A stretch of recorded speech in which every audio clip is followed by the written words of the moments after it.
Assalamualaikum warahmatullahi wabarakatuh. Meneladani sifat Nabi terdahulu memang sangat penting.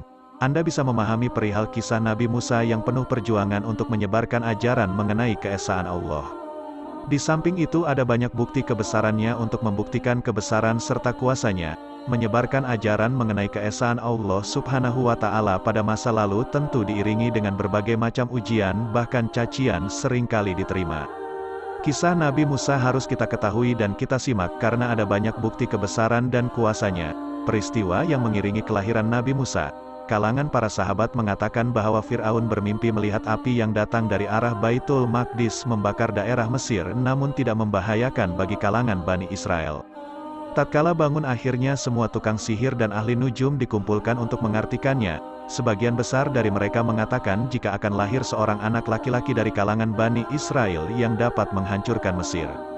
Sejak saat itu Fir'aun memerintahkan bala tentaranya untuk menangkap dan membunuh di tempat anak dari kalangan Bani Israel tanpa terkecuali. Seiring berjalannya waktu, ahli nujum mendatangi Fir'aun dan mengatakan jika tidak lama lagi akan lahir anak laki-laki yang akan menghancurkan kekuasaannya.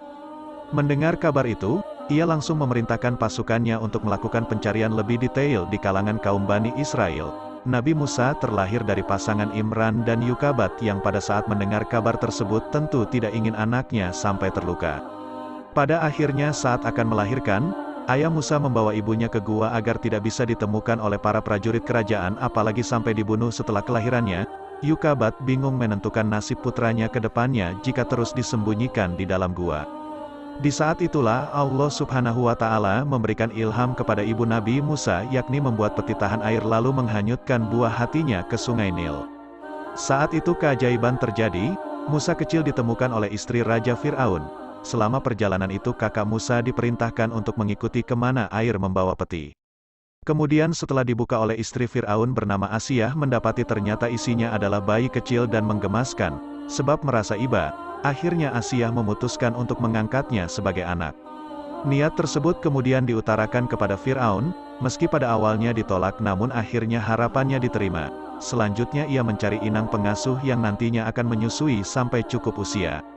Pada waktu itu sudah ada beberapa inang yang diundang untuk menyusui Musa, namun hampir semuanya ditolak. Ketika informasi ini didengar oleh sang kakak kandungnya, akhirnya memberitakan kepada ibu. Singkat cerita usaha kecil akhirnya disusui ibunya sendiri dengan segenap kasih sayang. Musa dididik sebagaimana anak raja pada umumnya, hingga suatu ketika setelah memasuki masa remaja ia berjalan-jalan ke kota dan mendapati dua orang sedang bertengkar. Antara keduanya berada di kaum berbeda yaitu Bani Israel dan pengikut setia Fir'aun. Kian lama perdebatan makin memanas. Akhirnya Musa turun tangan dan memukul pasukan Fir'aun sampai meninggal untuk membela kaum Bani Yahudi. Atas kejadian itu, ia ketakutan jika akan mendapatkan hukuman dari sang ayah angkat. Setelah itu Musa melarikan diri keluar Mesir dan menuju arah Madian. Saat di perjalanan menuju Madian, beliau bertemu dengan sekelompok orang yang sedang berebut air sekitar sumur untuk memberikan minum hewan ternak masing-masing di antaranya. Di sisi lain ada dua perempuan berdiri dengan niatan sama namun hanya berdiri di sekitarnya saja. Lantas Musa bertanya kepada keduanya tentang alasan mengapa tidak mendekati sumur dan berebut air untuk memberi minuman kepada ternaknya. Mereka pun menjawab bahwa seorang perempuan tentu tenaganya tidak sekuat laki-laki. Akhirnya bantulah agar mendapatkannya. Sesampainya di rumah, bertemulah Musa dengan ayah kedua anak tersebut yang ternyata merupakan putri dari Nabi Syuaib. Kemudian antara keduanya mulai berbincang mengenai hal yang dialami oleh Musa, terutama perihal alasannya lari ke Madian sendirian tanpa adanya pengawalan. Kisah selanjutnya menceritakan tawaran Nabi Syuaib untuk menjadi penggembala ternak, dengan imbalan ketika sudah dewasa kelak berhak memilih salah satu di antara kedua puterinya. Tanpa terasa sudah berjalan 10 tahun Musa berada di Madian, namun pikirannya tertuju keadaan Bani Israel. Setelah menikah dengan Safura, beliau dan sang istri memutuskan untuk pergi ke Mesir. Sesampainya di sebuah bukit yang belakangan diketahui bernama Tursina, ia melihat seberkas cahaya memancar. Singkat cerita, karena penasaran akhirnya beliau berjalan mendekatinya. Setibanya di dekat cahaya, terdengar suara yang menyatakan mengenai terpilihnya sebagai Nabi Allah. Kemudahan, Musa meminta saudaranya yakni Harun juga mendapatkan wahyu untuk membantunya dalam berdakwah sebab semasa kecil ia pernah memakan bara api yang membuat lidahnya cacat. Turunnya wahyu menandakan bahwa Musa sudah diangkat menjadi seorang nabi yang bertugas menunjukkan kebenaran kepada umatnya terutama Fir'aun. Bersama saudaranya, akhirnya beliau berangkat menuju istana untuk menunjukkan jalan kebenaran supaya tidak tersesat. Kenyataan pahit harus diterimanya karena ternyata Fir'aun menolak dengan mentah-mentah, lantas meminta bukti atas kekuasaan Allah Subhanahu wa Ta'ala. Mulanya ia menyuruh ahli sihir melemparkan tali dan akhirnya berubah menjadi ular. Sedangkan Musa mendapatkan perintah melemparkan tongkatnya. Fir'aun juga mengaku dirinya sebagai Tuhan yang membuat Nabi Musa dan para pengikutnya pergi meninggalkan Mesir. Tongkat yang berasal dari kayu tersebut akhirnya juga berubah menjadi ular yang memakan ciptaan penyihir tadi. Melihat kejadian itu, Fir'aun marah dan tetap tidak mau beriman sedikitpun kepada Allah Subhanahu wa Ta'ala. Bahkan ia mengatakan bahwa Musa adalah seorang penyihir licik yang berbahaya. Kejadian ajaib lainnya pun muncul, yaitu ketika Musa meletakkan tangan ke dalam sakunya dan mengeluarkannya, maka terlihat sinar menyilaukan. Sampai-sampai Fir'aun meminta untuk memasukkannya kembali. Meskipun sudah tunjukkan kuasa Allah, namun keingkaran tetap di hatinya. Selama dakwah tersebut berlangsung, Fir'aun selalu saja menentang ajaran Nabi Musa, bahkan sampai mengaku bahwa dirinya adalah Tuhan. Sampai suatu saat Fir'aun semakin murka dengan ajaran Nabi Musa dan memerintahkan pasukannya untuk menangkap serta membunuh Nabi. Pada saat itulah Nabi Musa beserta para pengikutnya meninggalkan kota Mesir sesuai perintah Allah Subhanahu wa Ta'ala yang tertuang dalam Al-Quran Surat Asy-Syu'ara ayat 52-53. Dan kami wahyukan, perintahkan, kepada Musa, pergilah pada malam hari sebab pasti kamu akan dikejar. Kemudian Fir'aun mengirimkan orang ke kota-kota untuk mengumpulkan bala tentaranya. Quran Surah Asy-Syu'ara 52-53. Saat melanjutkan pelarian tersebut, Nabi Musa dan pengikutnya menemui kendala, yakni jalan yang mereka lewati adalah lautan. Saat itu pula Allah menurunkan wahyu kepada Nabi untuk membelah lautan tersebut. Sebagaimana yang disebutkan dalam surat Asy-Syu'ara ayat 63, pukullah lautan itu dengan tongkatmu. Maka terbelahlah lautan itu dan tiap-tiap belahan adalah seperti gunung yang besar. Quran Surah Asy-Syu'ara ayat 63. Saat itu pula lah laut terbelah dan Nabi Musa beserta pengikutnya dapat meneruskan perjalanan dengan menyusuri dasar lautan. Kemudian Fir'aun beserta pasukannya juga tidak menyerah untuk terus mengejar Nabi Musa. Namun saat mereka ikut menyeberangi lautan tadi, laut pun kembali ke keadaan semula dan menenggelamkan Fir'aun beserta pasukannya.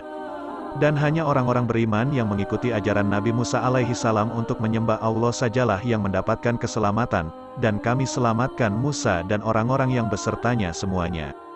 Dan kami tenggelamkan golongan yang lain itu. Sesungguhnya pada yang demikian itu benar-benar merupakan suatu tanda yang besar, mukjizat, dan tetapi adalah kebanyakan mereka tidak beriman. Quran Surah Asy-Syu'ara ayat 65-67. Mukjizat-mukjizat Nabi Musa yang disebutkan dalam Al-Quran. Tongkat Nabi Musa alaihi salam berubah menjadi ular. Dan lemparkanlah tongkatmu. Maka ketika dia, Musa, melihatnya bergerak-gerak seakan-akan seekor ular yang gesit, dia lari berbalik ke belakang tanpa menoleh. Allah Subhanahu wa Ta'ala berfirman, "Wahai Musa, kemarilah dan jangan takut, sesungguhnya engkau termasuk orang yang aman." Quran Surah Al-Qasas ayat 31. Selain dalam ayat ini disebutkan juga dalam surat Taha ayat 17-21. Tangan Nabi Musa alaihi salam bersinar putih. Allah Subhanahu wa Ta'ala berfirman, "Masukkanlah tanganmu ke leher bajumu, dia akan keluar putih, bercahaya, tanpa cacat, dan dekapkanlah kedua tanganmu ke dadamu apabila ketakutan." Itulah dua mukjizat dari Tuhanmu, yang akan engkau pertunjukkan kepada Fir'aun dan para pembesarnya. Sungguh, mereka adalah orang-orang fasik. Quran Surah Al-Qasas ayat 32. Menghukum Fir'aun dengan kekeringan dan wabah. Karena murka Fir'aun kemudian menyiksa rakyatnya yang beriman dan menjadi pengikut Nabi Musa. Melihat kejahatan keji yang dilakukan Fir'aun, Nabi pun berdoa kepada Allah untuk menghukum dia.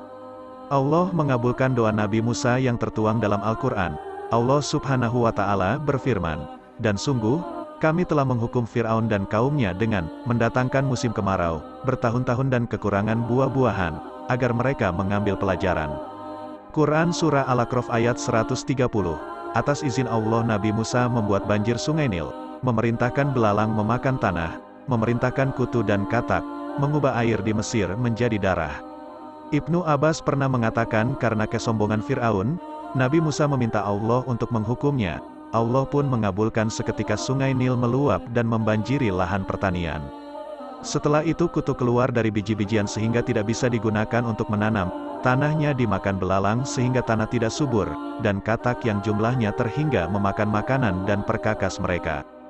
Bahkan ketika seseorang membuka mulut untuk makan, katak itu jatuh ke mulut mereka. Tak hanya itu, mereka pun kekurangan air, karena air di Mesir seketika berubah menjadi merah seperti darah. Hal ini dijelaskan pada surat Al-A'raf ayat 133. Allah Subhanahu wa Ta'ala berfirman, "Maka kami kirimkan kepada mereka topan, belalang, kutu, katak, dan darah. Air minum berubah menjadi darah, sebagai bukti-bukti yang jelas, tetapi mereka tetap menyombongkan diri dan mereka adalah kaum yang berdosa." Quran Surah Al-A'raf ayat 133. Atas izin Allah Nabi Musa melenyapkan uang. Nabi Musa meminta kepada Allah untuk melenyapkan uang dan harta Fir'aun serta pengikutnya. Dalam tafsir Allah mengubah uang dan emas serta perhiasan lainnya menjadi batu. Allah Subhanahu wa Ta'ala berfirman, "Dan Musa berkata, Ya Tuhan kami, Engkau telah memberikan kepada Fir'aun dan para pemuka kaumnya perhiasan dan harta kekayaan dalam kehidupan dunia. Ya Tuhan kami, akibatnya, mereka menyesatkan manusia dari jalan-Mu, ya Tuhan, binasakanlah harta mereka dan kuncilah hati mereka sehingga mereka tidak beriman sampai mereka melihat azab yang pedih." Quran Surah Yunus ayat 88. Atas izin Allah Nabi Musa membelah laut.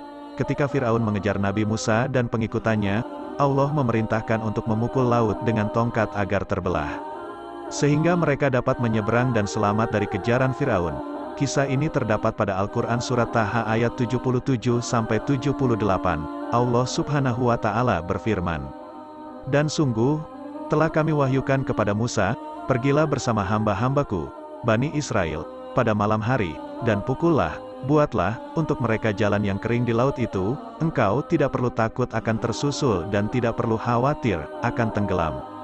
Kemudian Fir'aun dengan bala tentaranya mengejar mereka, tetapi mereka digulung ombak laut yang menenggelamkan mereka. Quran Surah Taha ayat 77-78. Atas izin Allah Nabi Musa mengeluarkan air dari batu.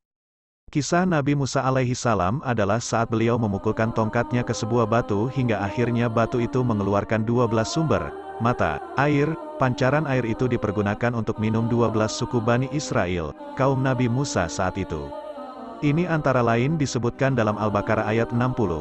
Allah Subhanahu wa Ta'ala berfirman, "Dan ingatlah ketika Musa memohon air untuk kaumnya, lalu kami berfirman, pukullah batu itu dengan tongkatmu. Lalu memancarlah daripadanya 12 mata air. Sungguh tiap-tiap suku telah mengetahui tempat minumnya, masing-masing makan dan minumlah rezeki yang diberikan Allah, dan janganlah kamu berkeliaran di muka bumi dengan berbuat kerusakan." Quran Surah Al-Baqarah ayat 60. Selain ayat ini disebutkan pula dalam Al-A'raf ayat 160.